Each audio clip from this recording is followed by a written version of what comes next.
Okay, what you're looking at here is an earthquake and sea level chart, and this is covering the period in the window from 2012 up until 2015 in March. Okay, so what's interesting about this is the peaks in these changes in sea levels actually correlate with Jupiter. It doesn't happen everywhere in the oceans, but in certain places it does happen. And I believe it's to do with the movement of the sea floor, not the actual movement on the surface. Anyway, so let's do that. I'll pull up the Moon Jupiter alignment, and when you have 180 degrees between Jupiter and the Moon, it correlates with the peak change in sea levels for that day. Okay, so that's what's shown here. We can zoom in a bit further just so you can see it more clearly.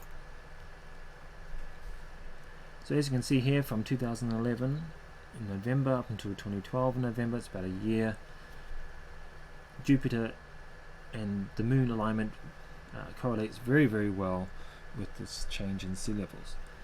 Now what gets interesting as we move along, and I actually have shown this in the previous videos, or several previous videos about 5 years ago, where I showed this over a 13-year period. So this is not an unusual thing. This is actually something that's happened through a whole orbit and more of Jupiter around the Sun. So what's happening here though is we've got this secondary peak coming in, and this is late 2012, and in 2013 it becomes more obvious. Okay, so the secondary peak, it doesn't seem to affect the actual main peak, which is Jupiter alignments, but what was interesting about it is it seemed to correlate to Saturn. Right, so if we take Jupiter off this, we'll see that Saturn seems to align with this secondary peak that starts coming in. So we can have them both up there on the screen at the same time. As you can see, we've got Jupiter for the main peak, Saturn for the secondary peak, and I've never seen this before. So it's interesting that it started to occur like that.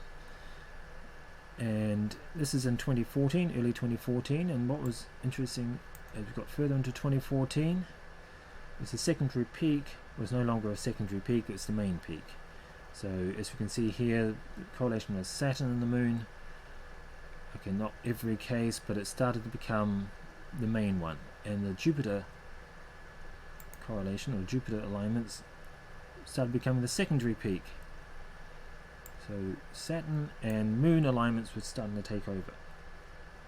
So I mean, this is possible, it's happened sometime in the past. Saturn has a 29-year orbital period, but we don't have data going back 29 years.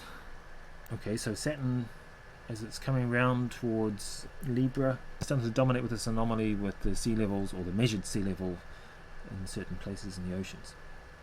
Okay, so we take out Jupiter, Moon, just so we can see the Saturn one. Okay, so it appears to be Saturn, but is it Saturn?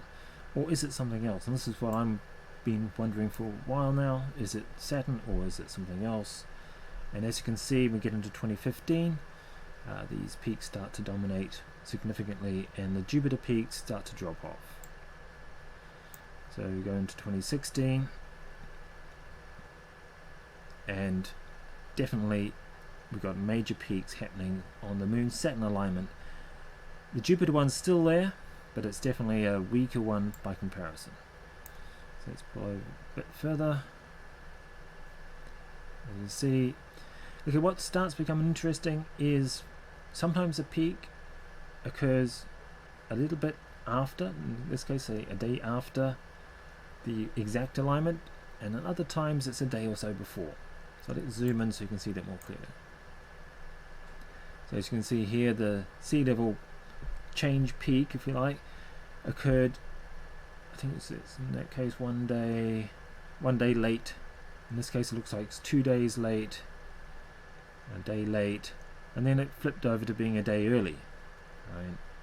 And here it looks like it's 1 day early. So that's interesting. So maybe you want to plot that out to see exactly where Moon and Saturn align to somewhere in the sky. So that's what I've done, so we can see if we're actually tracking Saturn exactly, or maybe we're tracking something else.